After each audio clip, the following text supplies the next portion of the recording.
오늘은 성령의 충만을 받으라 라는 제목으로 말씀을 전하겠습니다.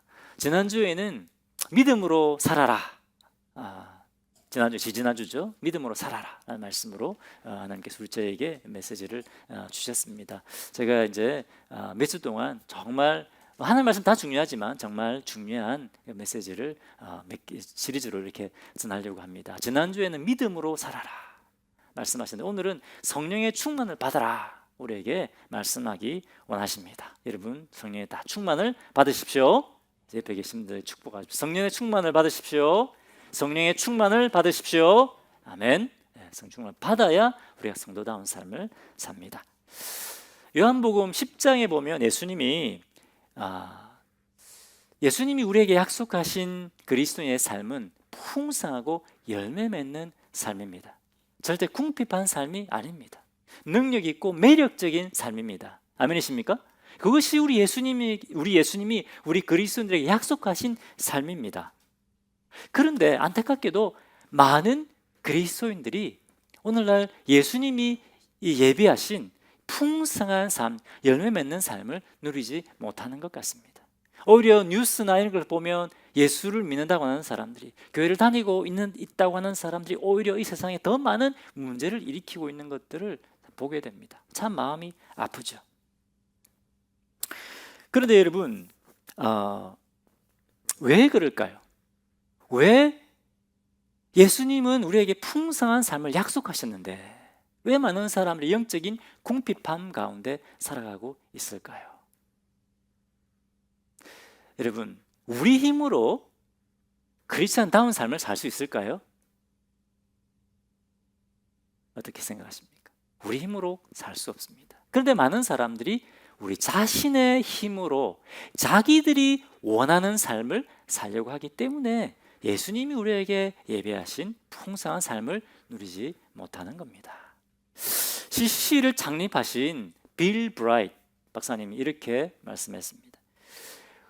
우리 자신의 힘으로는 그리스도인의 삶을 산다고 하는 것이 너무 힘들다, 이렇게 한 것이 아니라 그리스도의 삶을 사는 것 자체가 불가능하다, 이렇게 말했습니다. 여러분, 우리 힘으로 크리스찬다운 삶을 절대로 살 수 없습니다. 그런데 왜 성경에는 우리 지난주에 말씀하신 건 믿음으로 살아라, 경건한 삶을 살아라, 사랑하기도 힘든데 사랑해라, 용서하기도 힘든데 용서해라, 희생해라, 봉사해라, 왜 이렇게 말씀하십니까? 우리 힘으로 살 수 없다는데. 왜? 방법이 있기 때문입니다. 방법이 뭘까요? 성령의 충만함입니다. 우리가 성령 충만할 때 성령께서, 우리 안에 살아계신 성령께서 우리가 성도다운 삶을 살 수 있는 능력을 주신다는 겁니다. 할렐루야. 이것이 여러분 복음입니다. 우리 힘으로 살 수 없어요. 하지만 성령님이 능력 주신다는 겁니다. 그런데 안타까운 것은 많은 크리스찬들이 성령님이 누구신가에 대해서도 모른다는 겁니다. 많은 사람들이 성령님이 누구신지 모릅니다. 성령 충만이 무엇인지 모릅니다. 그렇기 때문에 이 빌 브라이트 박사님은 돌아가실 때까지 전 세계 어디에 초청을 받든지 간에 꼭 빼먹지 않고 전했던 말씀이 있는데, 그것이 바로 성령 충만 받는 방법입니다. 제가 한국에 있을 때 한국을 이분이 방문하셨어요. 그때도 여러 많은 메시지 있지만 그 가운데 핵심 메시지, 성령 충만을 받는 방법, 그 말씀을 전하시더라고요. 이것이 너무 중요하기 때문에, 그런데 안타깝게 너무나 많은 그리스도인이 모르고 있기 때문에 가는 곳마다 이 메시지를 전한다는 거예요. 여러분, 오늘 하나님께서 우리에게 이 말씀을 주시기 원하십니다. 정신 바짝 차리시고 여러분 들으시길 바랍니다. 자, 그러면 어떻게 우리가 성령 충만한 삶을 살 수 있느냐? 자, 먼저 성령님 누구신지를 알아야 됩니다. 여러분, 성령님이 누구십니까? 여러분, 하나님이 지금 어디 계십니까? 하나님 우리 안에 살아 계십니다. 아멘이십니까? 물론 하나님 어디든지 계십니다. 하지만 특별히 우리 안에 살아 계십니다. 또 지금 이 시간에 우리 교회 공동체 안에 임하여 계십니다. 할렐루야. 그런데 우리 안에 살아 계시고 우리 공동체 안에 살아 역사하시는 그 하나님이 누구시냐? 성령님이십니다. 성령님 우리 안에, 우리 공동체 안에 내주하시는 하나님이십니다. 요한복음 14장 16절에 예수님이 이렇게 말씀하셨습니다. 내가 아버지께로 가면 이제 아버지께서 또 다른 보혜사를 보내주셔서 너희와 영원히 함께 하게 하실 것이다. 이렇게 말씀하셨습니다. 자, 이 보혜사가 누굴까요? 또 다른 보혜사가 누굴까요? 사도행전 14장 26절에 성령님이라고 말씀하고 있습니다. 자, 그런데 예수님이 계속해서 쭉 말씀하시는데 18절에는 내가 너희를 고아처럼 버려주지 않겠다. 내가 다시 오겠다. 그리고 20절에는 너희와 완전히 연합하겠다. 너희와 연합해 주겠다. 이렇게 말씀하십니다. 그런데 이상하지 않습니까? 예수님 지금 가시잖아요. 논리적으로 맞지 않습니다. 예수님 떠나신다고 해놓고 내가 너희와 연합하겠다. 내가 영원히 함께하겠다. 이런 말씀하고 계세요. 가능한 일일까요, 이게? 이것이 가능합니다. 왜? 성령님이 하나님이시기 때문에 그렇습니다. 하나님은 삼위일체이십니다. 성부 하나님, 성자 예수님, 성령 하나님. 이분이 완전히 한 분이세요. 이해가 안 되죠? 이해가 되시는 분 계십니까? 이건 이해가 안 되는 겁니다. 한 분인데 어떻게 세 분이야? 논리로는 이해가 되지 않습니다. 하나님은 한 분이시지만 세 분의 인격으로 존재하십니다. 하나님 우리보다 차원이 우리와 비교가 안 되는 훨씬 차원이 높으신 분이시기 때문에 가능한 거예요. 그런데 성령 하나님이 우리 안에 살아 계시기 때문에 그 말은 동시에 예수님이 우리 안에 살아 계신다. 예수님이 영원히 함께 하신다라는 말과 동일한 말씀입니다. 아멘이십니까? 고린도서 3장에는 교회가 뭐라고 했습니까? 교회가 성령님이 거하시는 성전이다. 하나님이 거하시는 성전이다라고 말씀하고 있습니다. 또 고린도서 6장에는 뭐가 성전이다? 우리의 몸이 성전이다. 우리 몸이. 여러분 각자가 뭐라고요? 성령님이 거하시는 전입니다. 그렇기 때문에 우리가 감사한 거예요. 하나님이 우리와 연합해 주셔서 같이 사시는 거예요. 할렐루야. 내 옆에 계신 것도 아니고 왔다 갔다 하시는 거 아닙니다. 내 기분에 따라서 기분 좋으면 주님이 함께 하시고 내가 막 좀 뜻대로 잘 살면 함께 하시고 그렇지 않으면 떠나버리시고 이런 분이 아니라는 거예요. 뭡니까? 마태복음 28장 20절 어떻게 말씀하세요? 내가 너희와 항상 함께 하리라. 할렐루야. 옆에 계시면 축복하십시오. 우리 하나님, 우리 성령님이 항상 함께 하십니다. 우리 성령님이 항상 함께 하십니다. 생각해 보십시오, 여러분. 365일 24/7 떠나지 아니하시고 함께 하신다는 거예요. 할렐루야. 이걸 믿으시기 바랍니다. 사탄은 자꾸 잊어먹게 만들어요.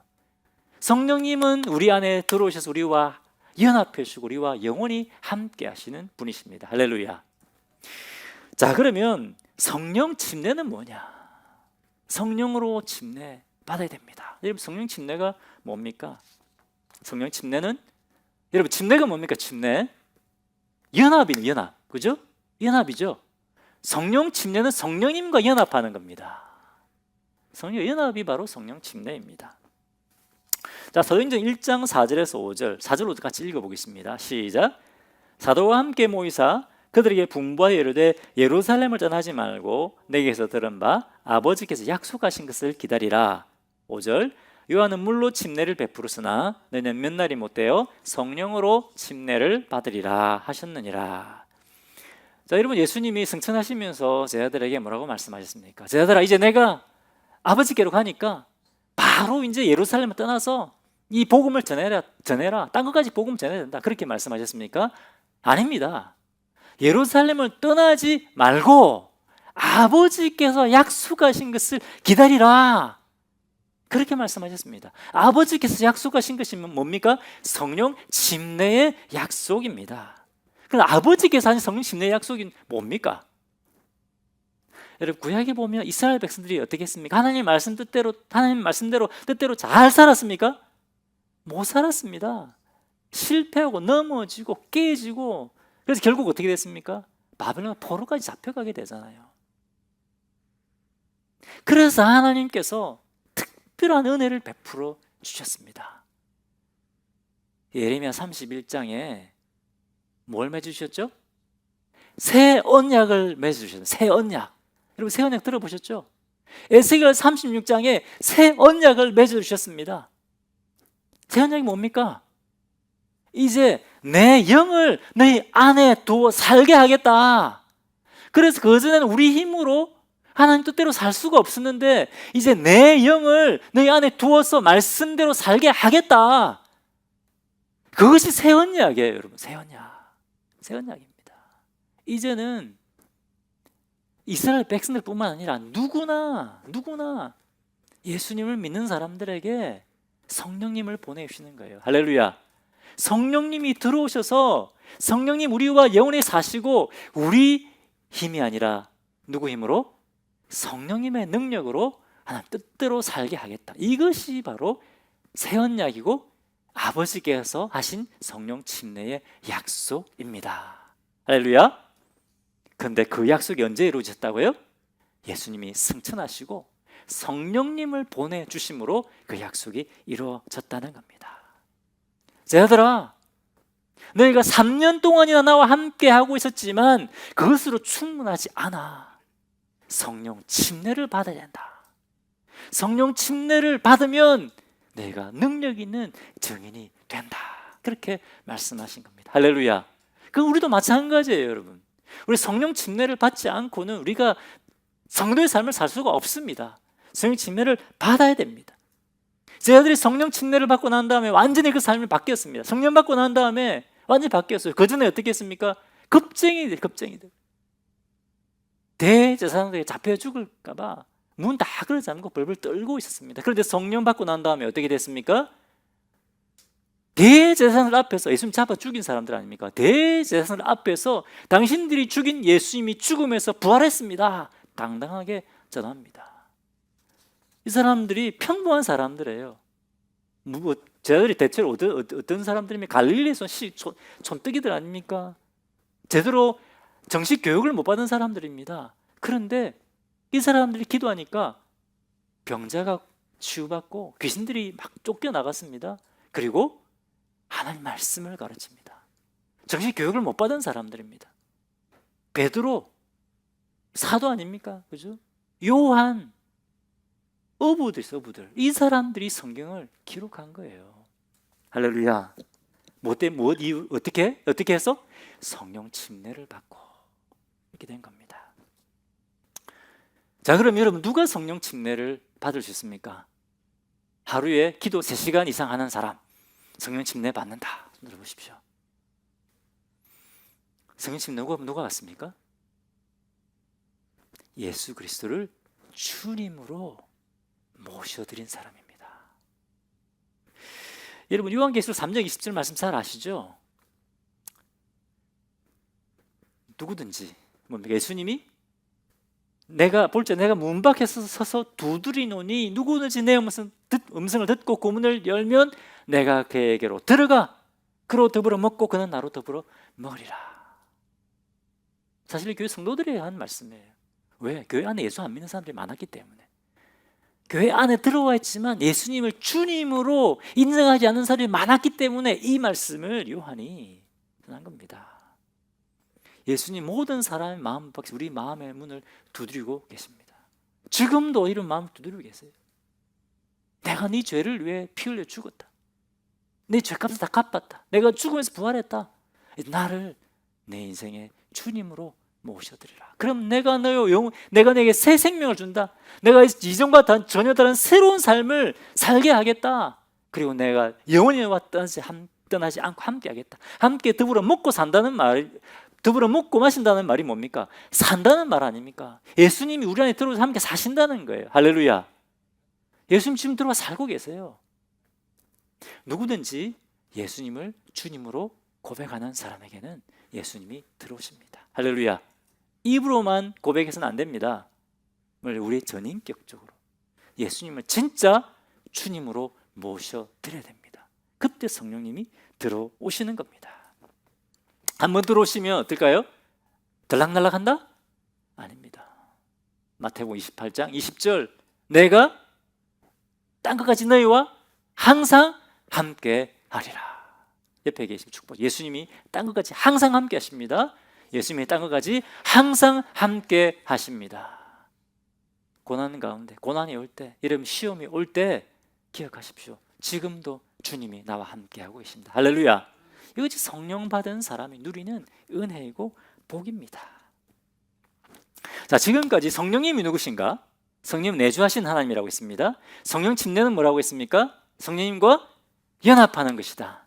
누가 성령 침례 받습니까? 예수님을 주님으로, 구주로 인정하는 사람, 성령 받게 됩니다. 자, 그러면 두 번째입니다. 자, 성령 하나님은 그럼 어떤 일을 하시는가? 우리 안에 들어오셔서 어떤 일을 하시느냐? 많습니다. 너무나 많습니다. 다 이 시간 다 말씀드릴 수 없습니다. 몇 가지만 말씀드리겠습니다. 무엇보다 가장 중요한 첫 번째, 고린도전서 12장 3절에 보면 성령으로 아니하고는 예수를 주시라 할 수 없다라고 말씀하고 있습니다. 여러분, 내가 잘나서 내가 죄인인 것을 깨닫고 예수를 믿게 된 것처럼 우리가 생각하지만 그렇지 않습니다. 누가 우리가 죄인인 것을 깨닫게 하고 예수 믿게 하셨을까요?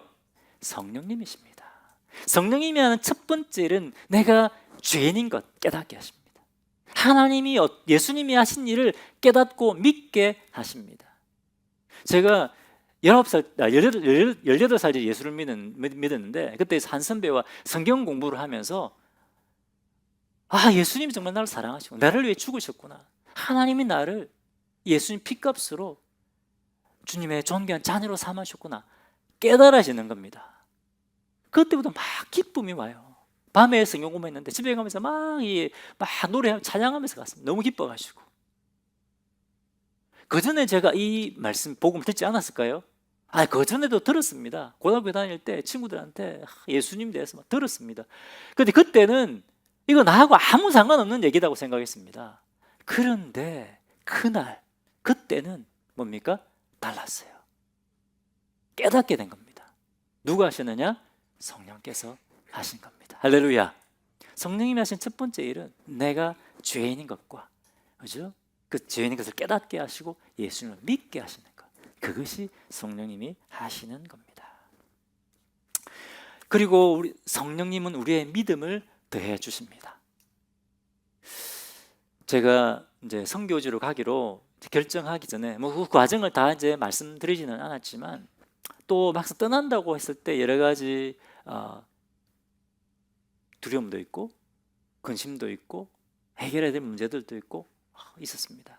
그런데 그때 하나님께서 어떤 말씀을 주셨냐면 나를 따라오려거든 자기를 부인하고 자기 십자가를 지고 나를 따를 것이니라. 이 말씀을 주셨어요. 설교를 듣는데 그 말씀을 주시는 거예요. 큐티 하는데 그 말씀을 주시는 겁니다. 제가 설교를 또 했습니다. 그 말씀을 설교를 했습니다. 여러분 기억하실지 모르겠지만 설교를 했습니다. 큐티할 때도 기도할 때도 계속 말씀을 주시는 거예요. 뭡니까? 상철아, 안다. 네가 해결해야 될 문제도 있고 내 안에 있는 두려움과 근심 안다. 하지만 결단해라. 물론 성령님이 이렇게 말씀하진 않으셨어요. 근데 계속 말씀을 주시니까 여러분 어떻습니까? 성령님이 주신, 이 하나님이 주시는 말씀이구나. 깨닫게 되는 거죠. 주님의 음성이구나. 주님이 결단을 하고 말씀하시는구나. 여러분, 우리가 믿음이 약해지고 연약해질 때 있잖아요. 그때 우리를 격려하시고 우리의 믿음을 다시 세워주는 분이 계십니다. 그분이 누구십니까? 성령님이십니다. 로마서 8장에 어떻게 말씀하십니까? 말할 수 없는 탄식으로 우리를 위해서 기도하신다. 그분이 누구시라고요? 성령님이십니다. 우리에게 믿음을 줄 뿐만 아니라 우리의 믿음을 다하시고 우리를 견고하게 세워주시는 분이 성령님이십니다. 이번 총회 갔을 때도 마찬가지예요. 하나님께서 저에게 주셨던 말씀이 있습니다. 그런데 놀라운 사실은 총회 가서 말씀을 듣는데 그 말씀 하나하나가 이미 저에게 주셨던 말씀을 하나님께서 한 번 더 하시는 거예요. 그래서 제가 너무 놀랐습니다. 주님이 다시 이 말씀을 주심으로 저에게 확증을 주시는구나. 그런 마음이 들었습니다. 이런 것 바로 성령님께서 하시는 겁니다. 할렐루야. 자, 첫 번째, 성령님 어떤 분이시라고요? 우리 죄를 깨닫게 하시고 우리에게 믿음을 주시는 분이십니다. 그래서 에베소 1장에 성령이 우리의 구원의 보증이다, 이렇게 말씀하고 있습니다. 자, 두 번째, 성령님은 죄의 유혹을 이기는 힘을 주십니다. 그리고 성령님이 하나님의 뜻대로 살 수 있는 힘을 주십니다. 갈라디아서 5장 16절에 보면 성령을 쫓아 행하라, 그리하면 육신의 욕심을 이루지 아니하리라, 이렇게 말씀하고 있습니다. 여러분, 우리는 전성적으로 어떻습니까? 전성적으로 우리 하나님 뜻대로 살고 싶어 하죠? 그렇습니까? 나는 그냥 가만히 있으면 막 너무너무 하나님 뜻대로 살고 싶어져. 그렇습니까? 전성적으로 우리는 육신의 욕심대로 살고 싶은 마음들이 생깁니다. 그렇죠? 사람들 모이면 어떤 사람 험담하고 싶고, 그죠? 막 그런 것들이 우리는 생깁니다. 그런데 어떻게 하면 이것을 이길 수 있다고요? 성령을 따라 행하면, 성령을 쫓아 행하라. 그러면 육신의 욕심을 이루지 아니하리라. 할렐루야. 이 말은 성령님이, 우리가 성령을 쫓아가면 죄의 유혹을 이길 수 있는 힘을 성령님이 주신다는 겁니다. 할렐루야. 그래서 갈라디아서 5장 22절 어떻게 합니까? 성령의 9가지 열매가 나오는 겁니다. 성령님이 죄를 이길 수 있는 힘을 주시고 하나님 뜻대로 살 수 있는 힘을 주시고, 결국 누구를 닮아가게 하신다? 예수 그리스도를 닮아가게 하신다는 겁니다. 할렐루야. 그런데 여러분, 사탄은 어떻게 거짓말합니까? 아니야, 너 못해, 너 못해. 계속 우리 어떤 게 떠오르죠? 마음은 원이로되 육신이 약합니다. 이거 예수님이 제자들이 하시던 말씀이잖아요. 끝까지 잘 봐야 돼요. 그래서 깨어 기도하라. 그래서 깨어 기도하는 말은 무슨 말입니까? 누구 의지라는 말이죠? 성령님 의지라는 겁니다. 성령님 의지하면 이길 수 있다는 겁니다. 아멘이십니까? 그래서 자꾸 기도할 때 마음은 원이로되 육신이 약하오니, 이렇게 기도하지 마십시오, 여러분. 자꾸 속습니다.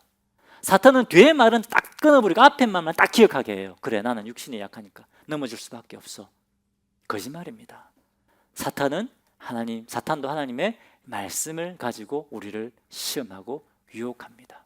애매하게 알고 있으면 여러분 넘어지는 거예요. 속지 마십시오. 성령님은 죄를 이길 수 있는 힘을 우리에게 주십니다. 할렐루야. 저 옆에 계신 분들에게 성령님이 죄를 이길 수 있는 힘을 주십니다. 성령님이 죄를 이길 수 있는 힘을 주십니다. 유혹을 이길 수 있는 힘을 주십니다. 할렐루야. 자, 그 외에도 성령님이 하시는 일이 너무 많습니다. 제가 이 시간에 다 말씀을 드릴 수가 없습니다. 성령님은 또 우리의 삶을 인도해 주십니다. 사도행전 15장에 보면 성령께서 바울이 소아시아의 복음을 전하려고 하는 것을 막으시고 어디로 보내십니까? 마게도냐 환상을 보여주시고 유럽으로 배 타고 건너가서 유럽의 복음을 전하게 하십니다. 여러분, 성령님은 우리 미래를 아십니다. 미래 불안하시죠? 성령님은 다 아십니다. 하나님 다 아십니다. 그리고 우리를 어떻게 하신다? 인도해 주십니다. 할렐루야. 불안해하지 마십시오, 여러분. 두려워하지 마십시오. 성령님을 붙드십시오. 성령님 우리의 삶을 인도해 주십니다. 자, 그리고 또 성령님 우리에게 담대함을 주십니다. 이미 말씀드렸죠. 우리를 격려해 주십니다. 우리 믿음이 약해질 때 힘을 북돋아 주시는 분입니다. 사도행전 4장에 보면 제자들이 대제사장들한테 붙잡힙니다. 대제사장이 뭐라고 합니까? 너희들 다시 이 예수를 증거하면 죽여버리겠다. 위협합니다. 겁나지 않습니까? 겁나지 않았겠습니까? 대제사장들 예수님 십자가에 못 박아 죽인 사람들입니다. 그 사람들이 제자들 앞에 너희 죽여버리겠다, 너희 가만두지 않겠다 위협했습니다. 그때 제자들이 어떻게 합니까? 돌아와서 성도들이 모여서 4장 31절에 보면 다 함께 모여서 소리 높여 기도합니다. 주여 저들의 위협함을 하감하옵시고 성령으로 충만케 해주셔서 담대하게 주의 복음을 전하게 해주십시오. 막 기도합니다. 그때 어떤 일이 일어납니까? 거기가 기도하는데 흔들리고 진동이 일어나면서 다 성령 충만받아서 담대하게 복음을 전하게 됩니다. 담대함을 주십니다. 할렐루야. 자, 그 다음에 또 다섯 번째, 또 중요한 것인데요. 성령님은 우리가 복음 전할 때 능력을 주십니다. 복음의 능력을 경험하게 하십니다. 사도행전 1장 8절 우리 잘 아는 말씀이죠. 같이 읽어보겠습니다. 시작. 오직 성령이 너에게 임하시면 너희가 권능을 받고 예루살렘과 온 유대와 땅끝까지 이르러 내 증인이 되리라 하시니라. 예수님이 너희가 성령 받으면 능력이 내 증인이 될 거야 약속하셨습니다. 자, 이 약속의 말씀을 붙들고 어떻게 합니까? 120명의 성도들이 마가의 다락방에서 열심히 기도합니다. 사모함으로 기도합니다. 며칠 동안 기도합니까? 10일 동안 전혀 기도에 힘썼다라고 되어 있습니다. 그랬더니 10일째 되는 날, 오순절 날이죠. 그날 약속하신 대로 성령이 임합니다. 자, 2절, 3절, 4절 읽어보겠습니다. 시작. 호련히 하늘로부터 급하고 강한 바람 같은 소리가 있어 그들이 앉은 온 집에 가득하며 마치 불의 혀처럼 갈라지는 것들이 그들에게 보여 각 사람 위에 하나씩 임하여 있더니 그들이 다 성령의 충만함을 받고 성령이 말하게 하심을 따라 다른 언어들로 말하기를 시작하니라. 여러분, 2절에 보면 하늘로부터 강한 바람처럼 성령이 임했습니다. 이건 뭘 의미할까요? 에스겔 37장에 보면 바싹 마르고 다 흩어져 버린 그 뼈들 위에 뭐가 봅니까? 하나님의 생기가 불죠. 그럼 어떻게 됩니까? 다 죽어 말라 버렸던 것들이 다시 살아나게 되는 겁니다. 뭡니까? 성령이 임하면 죽었던 영혼들이 다시 살아난다는 겁니다. 그 다음에 성령이 또 뭐처럼 임했습니까? 바람같이? 불같이 임했습니다. 불같이. 딱 불의 혀처럼 갈라지는 것이 각 사람이 머물러 있었다 그랬잖아요. 이게 뭡니까? 불. 성령의 불이잖아요. 성령의 불을 주십시오. 우리 막 기도하잖아요. 불은 뭘 상징합니까? 하나님의 임재를 상징합니다. 모세가 떨기 나면 불을 받잖아요. 불은 하나님의 임재를 의미합니다. 그리고 또 불은 뭘 합니까? 뜨거운 불은 성령의 불은 우리 안에 있는 더러운 죄성을 불태워 버립니다. 할렐루야. 우리를 거룩하고 정결하게 만들어 주십니다. 또 불은 어떻게 합니까? 불 뜨겁잖아요. 열정입니다. 우리가 하나님을 뜨겁게 사랑하고 형제자매를 뜨겁게 사랑하고 하나님 나라를 위해 헌신할 수 있는 뜨거운 열정을 주십니다. 자, 옆에 계십니다. 뜨거운 성령의 불을 받으십시오. 뜨거운 성령의 불을 받으십시오. 할렐루야. 그 열정이 생기는 거. 여러분, 나야 관계없이 여러분 성령께서 열정을 주십니다. 자, 그런데 여기 중요한 포인트가 있습니다. 불의 혀 같은 것이 어떻게 임했다고 되어 있습니까? 불의 혀 같은 것이 각 사람 머리 위에 다 임했다는 겁니다. 할렐루야. 자, 근데 여기 또 중요한 것이 있는데, 자, 이 사람들이 집에 가서 혼자 기도했습니까? 성령께서 줄 것을 기대하고 각 집에 가서 기도했습니까? 어떻게 기도했습니까? 모여서 기도했습니다. 모여서 합심하여 기도했습니다. 그때 모여 기도했던 모든 사람들에게 성령이 임한 겁니다. 할렐루야. 그렇기 때문에 여러분, 기도에 나오십시오. 여러분, 기도에 안 나오세요. 기도에 나오셔야 돼요. 그래야 삽니다, 여러분. 기도해야 삽니다. 기도해야 성령 충만 받습니다. 기도의 자리에 나오십시오. 우리의 신앙은 개인 신앙이 아닙니다. 공동체 신앙입니다. 나 혼자 사는 게 아니에요. 우리가 같이 세워지고 같이 사는 겁니다. 할렐루야. 자, 그런데 공동체적으로 성령이 임했지만 또 어떻게 했다고요? 한 사람 한 사람 위에 다 임했어요. 한 사람도 빠짐없이 다 성령 받았습니다.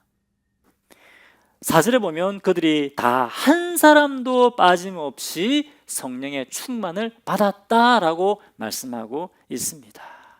자, 그리고 이들이 성령 충만 받았을 때 어떤 일이 일어났습니까? 성령이 내게 임하시면 너희가 권능을 받고 땅끝까지 내 증인이 되리라고 말씀하셨잖아요. 그것처럼 11절에 보니까 우리가 다 우리의 각 언어로 하나님의 큰 일 말함을 듣는도다 하고, 누가 말한 겁니까?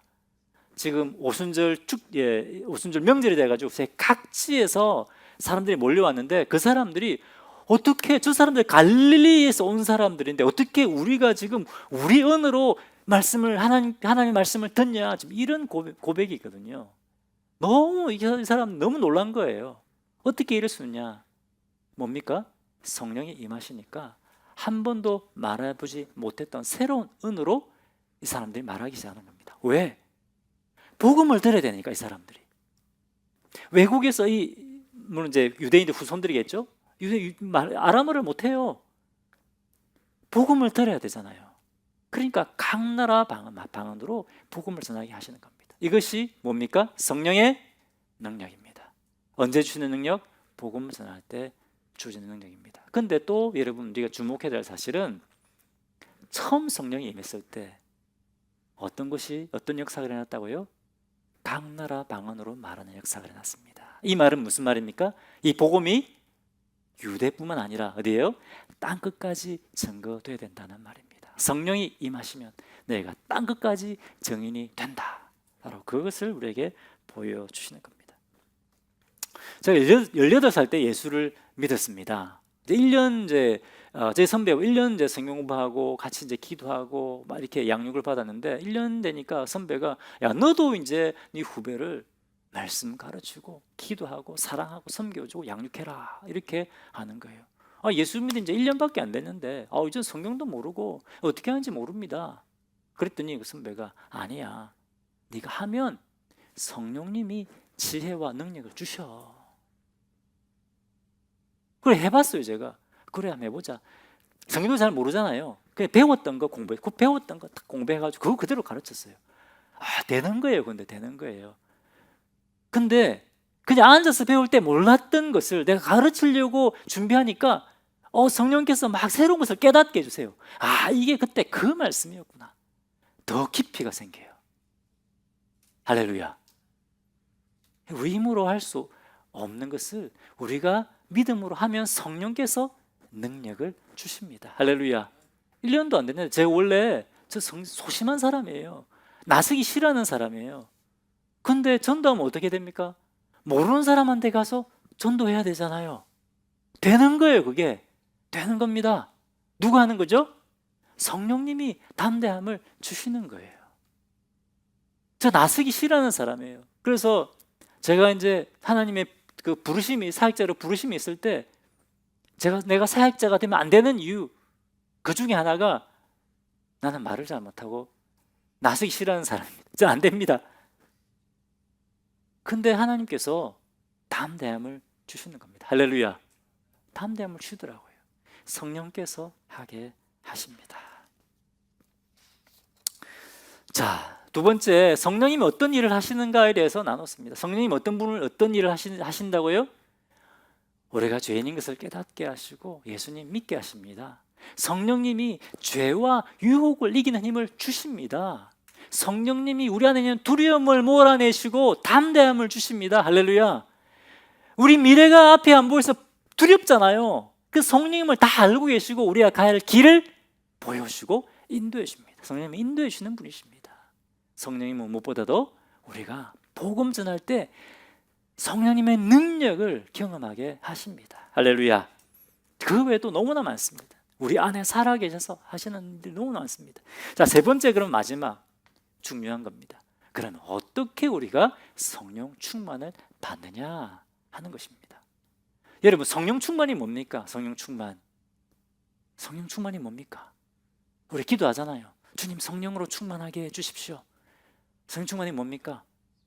성령 충만은 성령님이 나의 모든 영역을 다스리시는 겁니다. 그렇기 때문에 성령 충만 받기 위해서는 어떻게 됩니까? 내어드려야죠. 내 결정권, 그죠? 내 마음, 내 생각, 내 결정권을 성령님께 내어드려야 성령님이 다스릴 수 있습니다. 할렐루야. 성령님은 인격이십니다. 데살로니가전서 5장 19절에 보면 성령을 소멸치 말고 이렇게 말씀하고 있습니다. 성령을 소멸치 마라. 왜 이런 말씀할까요? 이 원어적인 의미는 뭐냐면 성령을 소멸치 마라. 이거 좀 계속해서 성령의 불을 끄트리는 것을 좀 멈추라 이런 말입니다. 우리가 계속 육신의 욕심을 따라 육신의 생각을 따라 살아가면 어떻게 해요? 계속 성령을 소멸시킨다는 겁니다. 이제 그거 좀 멈춰라. 여러분, 성령님 우리 안에 들어와 계세요. 우리가 예수 믿는 성도라면 아멘이십니까? 그런데 우리가 계속 내 성령님 무시하고 내 생각대로 내가 원하는 대로 내 힘대로 살아가면 성령님은 우리 안에서 일하고 역사하지 않으십니다.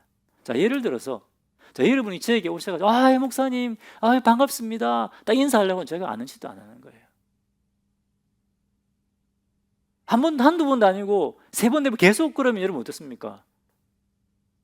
뭐 저런 목사가 다 있어? 상처받잖아요. 그렇지 않습니까? 상처받죠. 다시는 나 인사 안 할 거야.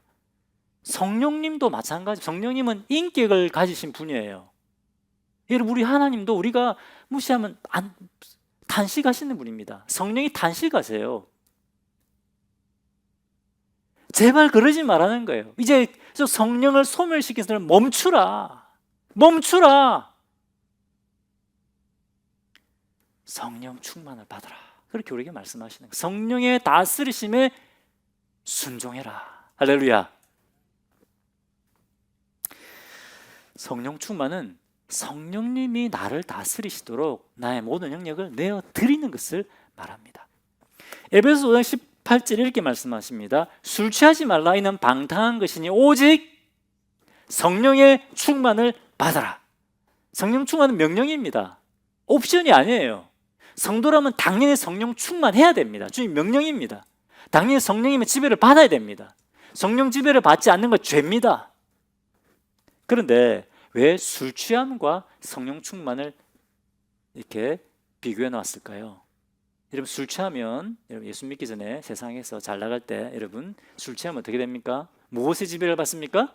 술의 지배를 받습니다. 술 기운에 막 얘기하고 그죠? 그렇게 하죠.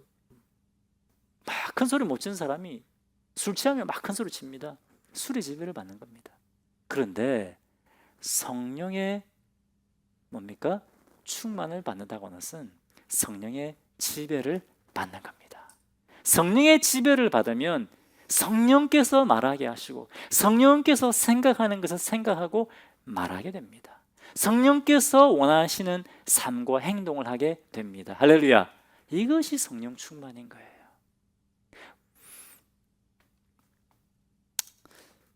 여러분, 그렇기 때문에 기도가 중요합니다. 나 성령님 의지해라고 하면서 기도 안 하는 사람은, 기도하지 않는다면 성령님 의지하는 걸까요? 아닙니다. 성령님 의지한다고 하면 당연히 기도하게 되어 있습니다. 기도는 하나님을 의지한다는 우리의 믿음의 표현 아닙니까? 여러분, 기도 안 하시면 내가 지금 내 마음, 내 힘으로 살고 있구나 하는 걸 생각하셔야 돼요. 한편 나오셔야 됩니다. 자, 그런데 또 반면에 기도를 많이 하잖아요. 기도 많이 하고 여전히 내가 내 삶의 주인이 되어 살아간다면, 그 기도가 늘 자기중심적이고 이런 것만 기도한다면 어떨까요? 성령 충만할 수 있을까요? 아닙니다. 나의 것을, 나의 영역을 성령님께 내어 드려야 성령님이 통치하고 다스릴 수 있습니다. 여러분, 여기 컵이 있다고 생각해 보십시오. 이 컵에 콜라가 가득 차 있습니다. 그럼 여기다 물을 부으려면 어떻게 됩니까? 다 버려야 되죠. 다 버리고 여기다 물을 부어야 물을 채울 수 있습니다. 우리가 성령님이 다스리게 하시기 위해서는 어떻게 됩니까? 내가 주인 노릇하던 것 내려놔야 됩니다. 그래야 성령님이 내 삶을 통치하고 다스릴 수 있게 됩니다. 내가 성령님의 지배를 받고 있는가, 내가 내 삶을 지배하고 있는가를 측정할 수 있는 중요한 2가지가 있는데 그건 뭘까요? 그것은 바로 돈과 시간입니다. 돈과 시간. 돈의 사용 결정권과 시간의 사용 결정권을 누가 가지고 있는가? 여러분, 지금 한번 생각해 보십시오. 나다. 그러면 누가 내 삶을 다스리고 있을까요? 내 자신이 내 삶을 다스리고 있을 가능성이 많습니다. 시간과 돈, 그 외에도 여러분의 전 영역을 성령님께 내어드리십시오. 그때 성령님이 여러분의 삶을 최선으로 인도하시고 여러분의 인생을 사용할 수 있으신 겁니다. 할렐루야. 자, 첫 번째 성령 충만 받기 위해서는 어떻게 된다고요? 네, 주도권을 성령님께 내어드려라. 주도권을 드려야 됩니다. 2번째는 성령의 약속을 믿어야 됩니다. 약속을 믿어야 됩니다. 믿음으로 믿고 행해야 됩니다. 자, 앞에 사도행전 2장에 보면 누가 성령 충만 받았습니까? 기도하던 120명 성도 중에 10명만 성령 충만 받았습니까? 절반 60명만 받았습니까? 한 사람도 빠짐없이 다 성령 충만 받았습니다. 특별한 사람이 성령 충만 받는 건 아닙니다. 특별한 사람이 성령 받는 건 아닙니다. 누구나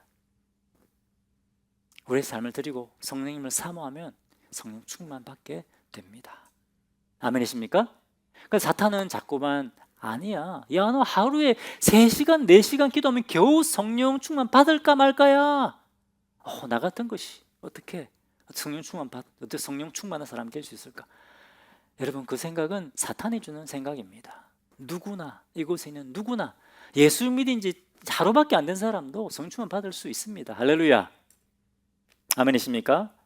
사탄의 그 교묘한 거짓말에 속지 마십시오.